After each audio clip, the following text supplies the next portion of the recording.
So, next topic of motion in plane, that is projectile motion. That is projectile motion. Projectile में क्या होता है पता है? हम्म? जब हम किसी ऑब्जेक्ट को अपवर्ड थ्रो करते हैं, may be that vertically upward और मे बी इंक्लाइंड, या अपन हॉरिजेंटल भी ऐसे क्या कर सकते हैं, थ्रो करते हैं, तो that all are the part of projectile. First of all we discuss here inclined projectile. क्या डिस्कस करेंगे? Inclined projectile. So in inclined projectile, we will project an object with an angle of inclination theta like this. This is y-axis. This is x-axis. When we project an object like this, initial with the velocity u. जब आप initially ऐसे throw करोगे तो object जो है वो ऐसे सीधा नहीं जाएगा. जैसे आप किसी ऑब्जेक्ट को थ्रो करते हो तो क्या करता है, ऐसे एक इस पाथ को फॉलो करता है, पैराबोलिक पाथ में जाता है. प्रोजेक्टाइल मोशन उसी को बोलते हैं. तो ये जो ऑब्जेक्ट है उसका पाथ इस टाइप का होगा. This path of projectile known as the trajectory of projectile. को बोलते हैं trajectory of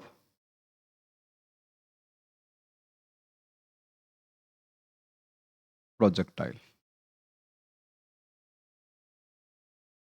Now how to find path equation? इसकी इक्वेशन हम लोग कैसे फाइंड कर सकते हैं, वो हमें फाइंड करनी है. तो किसी इंस्टेंट मान लीजिए जो पोजीशन है वो है ऑब्जेक्ट की यहाँ पे x, y और उस जगह टाइम है t. ठीक है. This angle of inclination of initial velocity that is theta. Can we take the component of this velocity vector? Component ले सकते हैं. One component that is horizontal component and one is vertical component. एक vertical होगा और एक क्या होगा, horizontal. Horizontal component x direction में that is known as u x. तो u x equal to u cos theta. Resolution of vector में सीखा था हमने, हॉरिजॉन्टल कंपोनेंट होता है कॉस का और वर्टिकल किसका होता है, u y equal to u sine theta. U y equal to u sine theta. तो इस तरह से हमने क्या निकाल दिया, एक वर्टिकल कंपोनेंट और एक हॉरिजॉन्टल कंपोनेंट. हॉरिजॉन्टल कंपोनेंट इस साइड की वेलोसिटी ऑब्जेक्ट की, इधर हॉरिजॉन्टल वेलोसिटी, और वर्टिकल कंपोनेंट वर्टिकल वेलोसिटी को रिप्रेजेंट कर रहा है. अब हॉरिजॉन्टल वेलोसिटी जो है उसके ऊपर पीछे से कोई बैकवर्ड ड्रैग नहीं लग रहा, कोई फोर्स नहीं लग रहा है, तो उसके अंदर वेलोसिटी में कोई चेंज नहीं होगा. तो जो पूरा पाथ है उस पूरे पाथ में हॉरिजॉन्टल वेलोसिटी क्या रहेगी, कांस्टेंट रहेगी. हॉरिजॉन्टल वेलोसिटी क्या रहेगी, कांस्टेंट रहेगी. वर्टिकल वेलोसिटी जो है उसमें चेंज हो. कारण क्या है, ऑब्जेक्ट जब आपने ऊपर थ्रो किया, ऐसे थ्रो किया, तो वर्टिकल जो कंपोनेंट है उसके डाउनवर्ड डायरेक्शन में कौन सा फोर्स लग रहा है, ग्रेविटी, ग्रेविटेशनल फोर्स लग रहा है. उसके कारण उसमें एसिलरेशन कौन सा होगा, ग्रेविटेशनल एसिलरेशन. जब ऑब्जेक्ट ऊपर जाएगा तो वो एसिलरेशन उसकी वैल्यू क्या करेगा, कम करेगा. ठीक है. तो ये वैल्यू चेंज होगी, ये चेंज नहीं होगी. तो सबसे पहले अगर हमें किसी टाइम इंस्टेंट टी पे ये एक्स निकालना है तो कैसे निकालेंगे, horizontal distance, horizontal distance at time t. T time पे हॉरिजॉन्टल डिस्टेंस कैसे फाइंड करेंगे, you know what is the distance equal to speed into time. Distance equal to speed into time. So here horizontal distance x equal to speed ux into t. Can we find the t here? T equal to x upon ux. Equation number 1. Now what is the vertical distance? Vertical distance. Vertical distance. How we will find vertical distance? So y. This is y. If you apply this formula directly in vertical distance, that is wrong, because here motion is under acceleration. Vertical जो motion हो रहा है वो under acceleration है, और ये जो motion था that is with constant velocity. ये फर्क है, यहाँ पे एक्सीलरेशन नहीं था, वर्टिकल में एक्सीलरेशन है. जब एक्सीलरेशन होगा तो हमें इक्वेशन ऑफ मोशन अप्लाई करनी पड़ेगी. You know what is the second equation of motion, s equal to u t plus half a t square. तो अगर यहाँ अप्लाई करेंगे तो क्या होगा, y that is vertical distance, s की जगह velocity vertical u y t. Acceleration object upward move कर रहा है तो एक्सीलरेशन जी नीचे होगा तो माइनस जी टी, तो half g t square negative. Equation number 2. Can you put the value from equation 1? From equation 1 and 2. And equation 2, 1 और equation 2 से क्या होगा अपने पास, y equal to u y और t equal to x upon u x minus half g t equal to x square upon u x का whole square. Can you put the value of v x and v y? So y equal to u sine theta into x upon u cos theta minus half g x square upon u square cos square theta. So here y equal to, इसको ऐसे लिख दें, x, u से u cancel हो जाएगा, sine theta upon cos theta minus half g x square upon u square cos square theta. तो sine upon cos 10 होता है, तो y equal to tan theta x tan theta minus half g x square upon u square cos square theta. Okay, so this is the equation of path of projectile. Equation of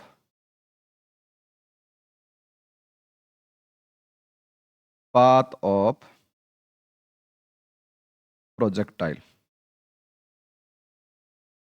ये projectile के path की equation है, y equal to x tan theta minus half g x square upon u square cos square theta. This equation represent a parabola. यहाँ minus का x square that means downward opening parabola, so it is parabolic path. इसको path को बोलते हैं parabolic path. ये path जो होगा आपका parabolic path.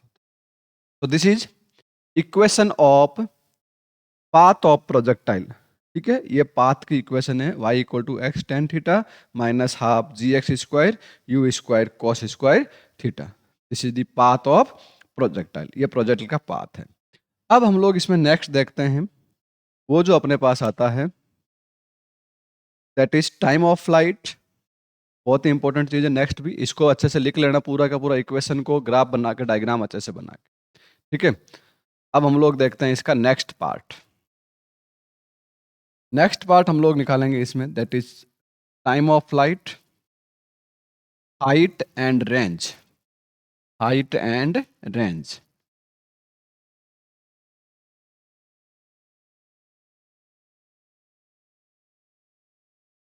First of all, we will discuss time of flight of projectile. Time of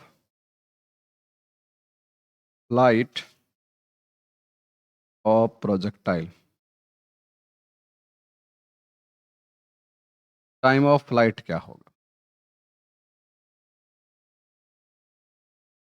time of flight का मतलब होता है कितने टाइम तक प्रोजेक्टाइल जो है हवा में रह रहा है. कितने टाइम तक प्रोजेक्टाइल हवा में है वो हमें निकालना है टाइम ऑफ फ्लाइट.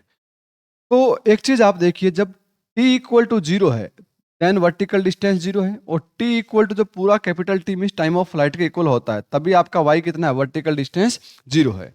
तो 8 t equal to zero and t equal to capital T time of flight, y कितना होगा, जीरो होगा. तो can we put the equation of motion here again, y equal to u y t minus half g t square. तो जब हम लोग t equal to capital T put करेंगे then y equal to zero हो जाएगा. इस equation में value put कर दीजिए, तो क्या आ जाएगा अपने पास, zero equal to u y capital T minus half g t square. इसको इधर भेज देते हैं, तो half g t square equal to u y into t. एक टी से एक टी कैंसिल हो जाएगा, तो टी इक्वल टू क्या आ जाएगा, to u y upon g. तो यहाँ से वैल्यू क्या आएगी, टू यू वाई होता है u sine theta upon g, two u sine theta upon g. This is the equation of, sorry, time of flight. This is the time of flight, कितनी देर तक प्रोजेक्टाइल हवा में रहेगा, two u sine theta upon g. अब एक चीज समझिए कि किसी भी प्रोजेक्टाइल को जितना टाइम ऊपर जाने में लगता है उतना टाइम क्या लगेगा नीचे आने में. जब यहाँ पे है मैक्सिमम हाइट पे, तो यहाँ पे इसकी वर्टिकल वेलोसिटी यू वाई जो है वो जीरो हो जाती है. कितनी हो जाती है, जीरो हो जाती है. और हॉरिजॉन्टल वेलोसिटी तो वो रहेगी सेम के सेम. यहाँ मैक्सिमम हाइट है, तो इससे पहले का जो टाइम है वो टी बाई टू होगा, इसके बाद का टाइम भी कितना होगा, टी बाई टू होगा. तो आपको अगर पूछे कि डाउनवर्ड टाइम कितना और अपवर्ड टाइम कितना, तो भी आप निकाल सकते हो। जो आपका पूरा टाइम है उसका हाफ क्या होगा डाउनवर्ड, तो डाउनवर्ड मोशन का टाइम कितना होगा प्रोजेक्टाइल का, वो होगा u sign theta upon g. और अपवर्ड मोशन का टाइम भी कितना होगा, वो भी होगा u sign theta upon g. ये आपका डाउनवर्ड और अपवर्ड का टाइम होता है प्रोजेक्टाइल के अंदर। अब अगर अगली चीज हम लोग देखते हैं, टाइम ऑफ फ्लाइट हो गया। नेक्स्ट इसमें आता है height of projectile, maximum height of projectile, maximum height.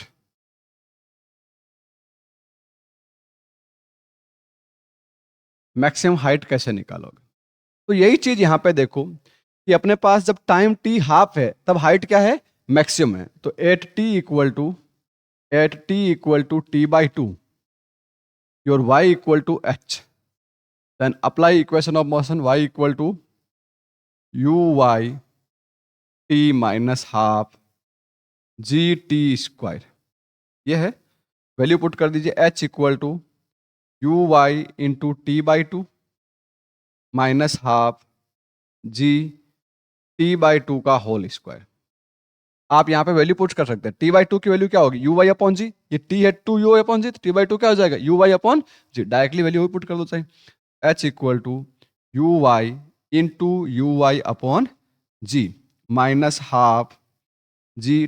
t/2 की वैल्यू कितनी है, यू वाई अपॉन जी, तो यू वाई का स्क्वायर अपॉन जी स्क्वायर। एक जी से एक जी क्या हो जाएगा, कैंसिल। तो अब क्या बचेगा उधर, तो h equal to u y का स्क्वायर अपॉन जी माइनस ये भी बचेगा 1/2 यू वाई का square upon ji.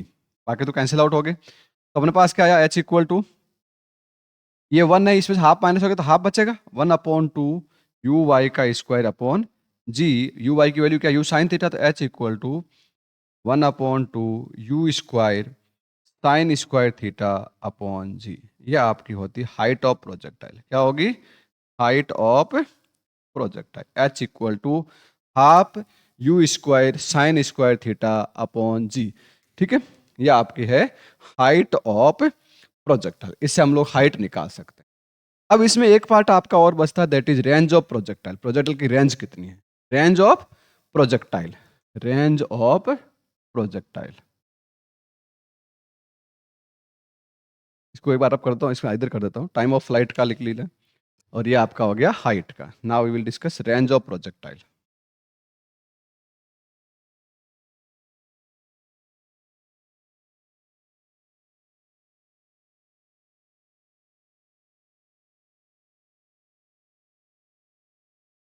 Range of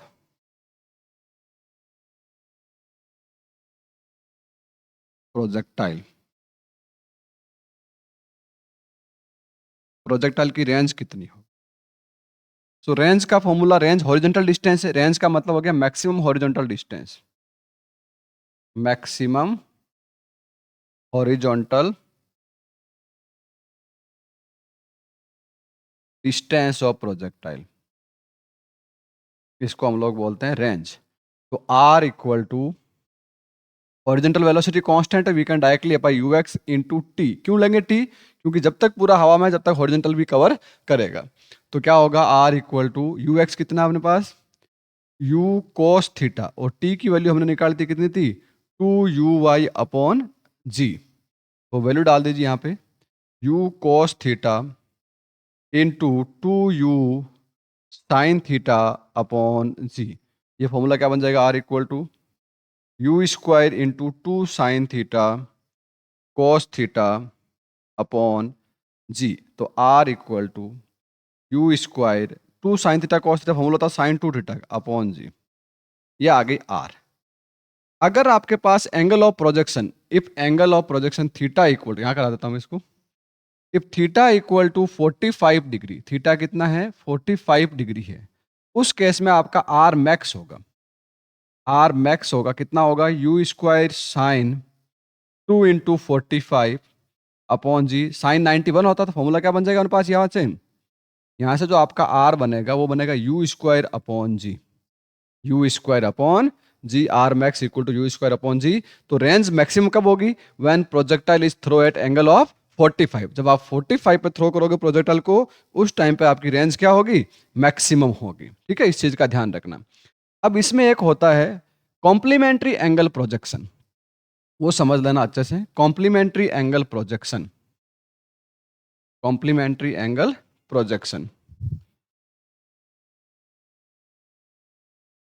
complementary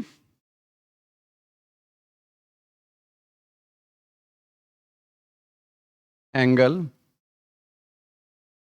projection. Now what is in this one complementary angle projection? ये इस टाइप से होता है कि once we project projectile at angle theta 1 and secondary at theta 2 such that sum of the theta 1 and theta 2 equal to 90 degree. जब दो angle का sum 90 होता है, that's we call it's complementary angle. क्या बोलते हैं उसको, कॉम्प्लीमेंट्री बोलते हैं।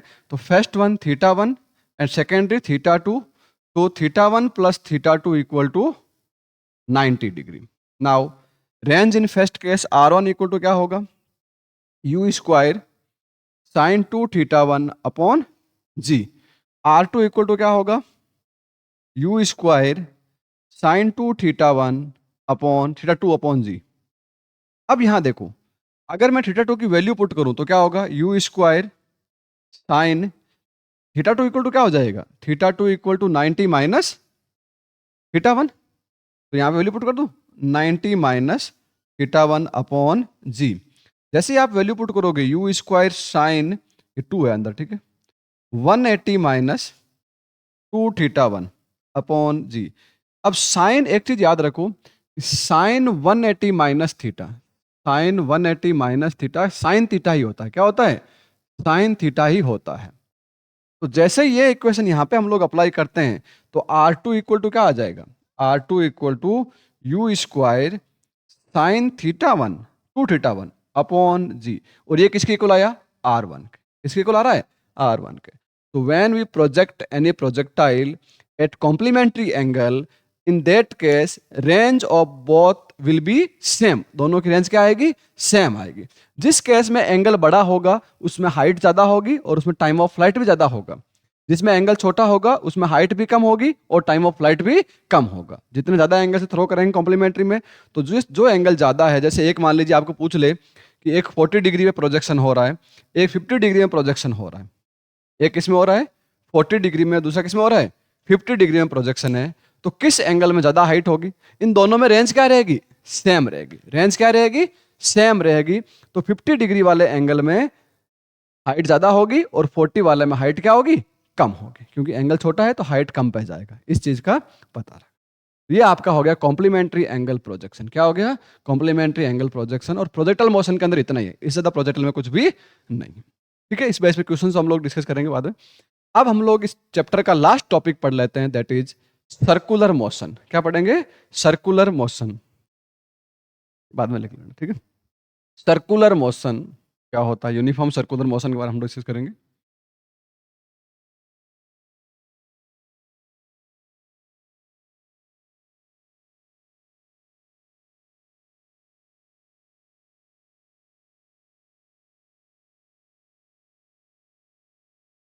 यूनिफॉर्म सर्कुलर मोशन,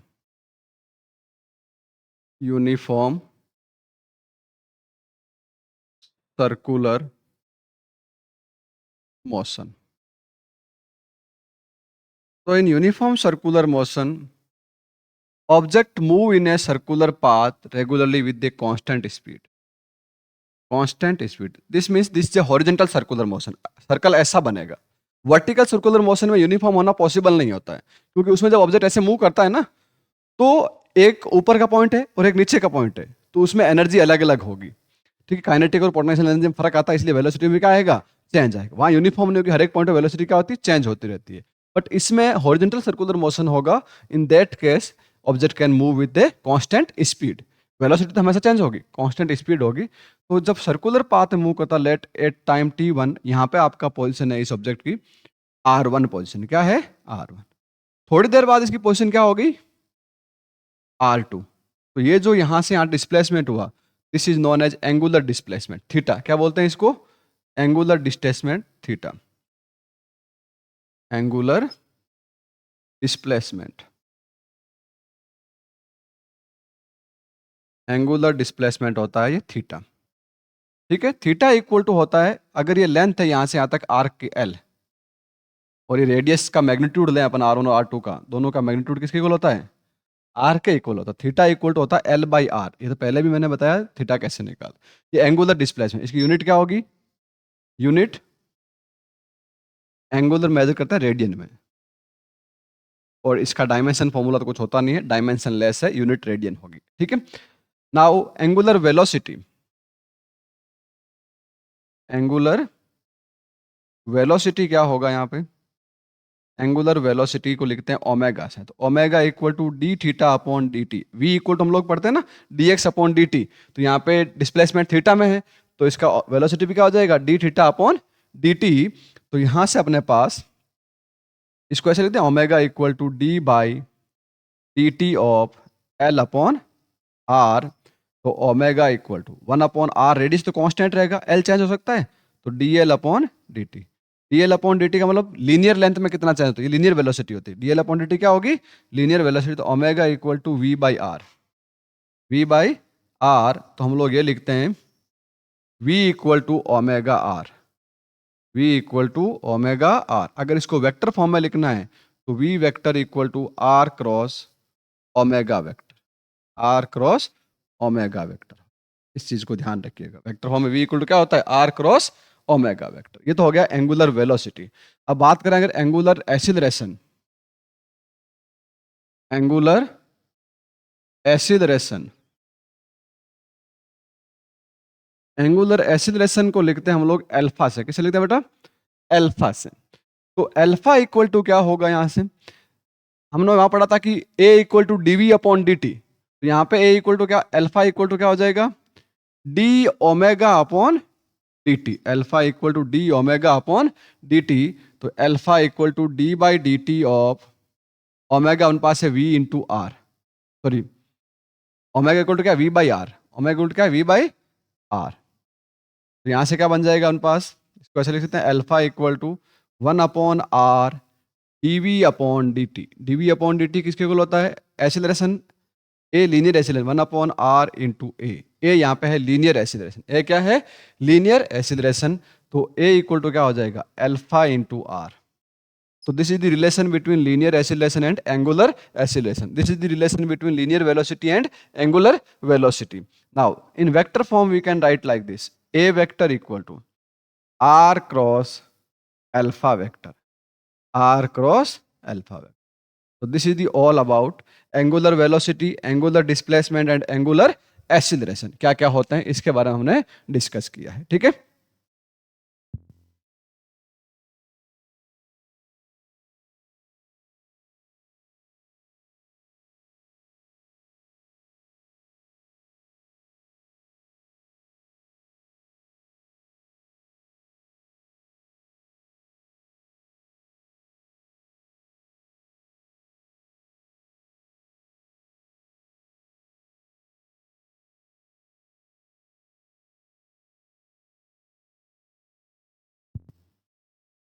नेक्स्ट हम देखते हैं equation of motion in circular motion. Equation of motion हम लोग कैसे डिस्कस करेंगे यहाँ पे, वो क्या होगी? इक्वेशन ऑफ मोशन,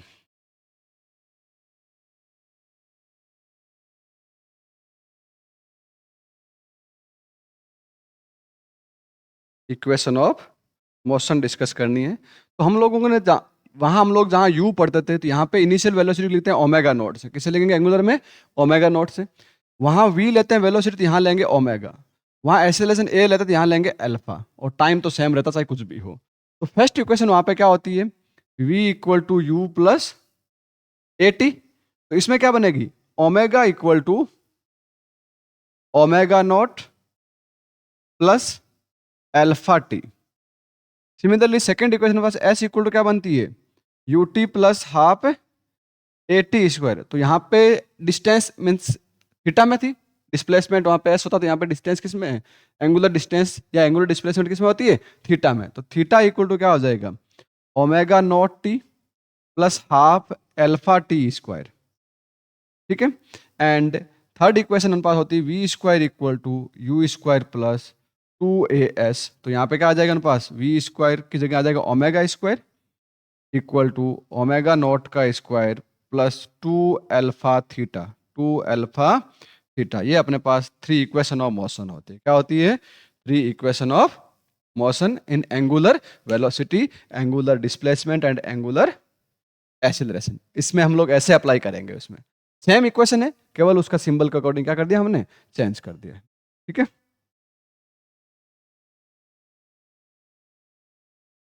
इसके बाद हम लोग पढ़ते हैं कि अगर कोई भी ऑब्जेक्ट सर्कुलर पाथ में मूव करता है तो उसमें हमेशा एक सेंटर की ओर एक फोर्स लगता है, that is known as the centripetal force. वो सेंट्रीपिटल फोर्स जनरेट होने के लिए क्या चाहिए मुझे, सेंट्रीपिटल एक्सीलरेशन चाहिए। वो कैसे लगता है वो देखते हैं अभी। अब देखिए बेटा, सेंट्रीपिटल एक्सीलरेशन कैसे एग्जैक्ट होता है। और next topic is centripetal centripetal acceleration. ये होता क्या है? Acceleration toward the center of the object in circular. कोई भी ऑब्जेक्ट सर्कुलर पाथ में मूव करेगा तो उसकी सेंटर की डायरेक्शन में एक फोर्स एक्सीलरेशन लगेगा, that is known as AC. इसकी वैल्यू क्या होगी वो हमें निकालनी है, ये हमें निकालनी है। ठीक है, तो कोई भी ऑब्जेक्ट जब सर्कुलर पाथ में मूव करता है तो वापस यही सर्कल हम लोग बना रहे हैं। यहाँ पे मान लीजिए इसकी इनिशियल पोजिशन यहाँ पे थी। इस पोजीशन को मैं लिख रहा हूँ R1 वेक्टर से। किससे लिख रहा हूँ? R1 वेक्टर से। थोड़ी देर बाद इसकी पोजीशन हो गई कहाँ पे? यहाँ पे। ये वेक्टर कौन सा हो गया? R2 vector. यहाँ पे इसकी जो वेलोसिटी वेक्टर है दैट इज V1, और यहाँ पे इसका वेलोसिटी वेक्टर क्या है? V2। मैंने बोला था कि कांस्टेंट यूनिफॉर्म सर्कुलर मोशन है, यहाँ वेलोसिटी वेक्टर तो चेंज होगा, केवल इसका मैग्नीट्यूड क्या रहेगा? सेम रहेगा, तो स्पीड सेम रहेगी। तो हम लोग ये बोल सकते हैं कि magnitude of V1 equal to magnitude of V2 equal to, हम लोग क्या बोल सकते हैं इसको, V। सिमिलरली रेडियस सर्कल की क्या रहती है? हमेशा रेडियस तो क्या रहेगी? सेम रहेगी, उसमें कोई चेंज नहीं। वेक्टर की फॉर्म में अगर कॉन्स्टेंट की अलग बात है तो इसको हम लोग R लिख सकते हैं, इसका मैग्नीट्यूड। अब यहाँ पे देखो बेटा, यहाँ से यहाँ तक R से R1 में चेंज हुआ, ये एंगल कितना बना यहाँ पे? थीटा। यहाँ से जो R चेंज हुआ उसको मैं ऐसे बना दूं, पहले अपने पास ये था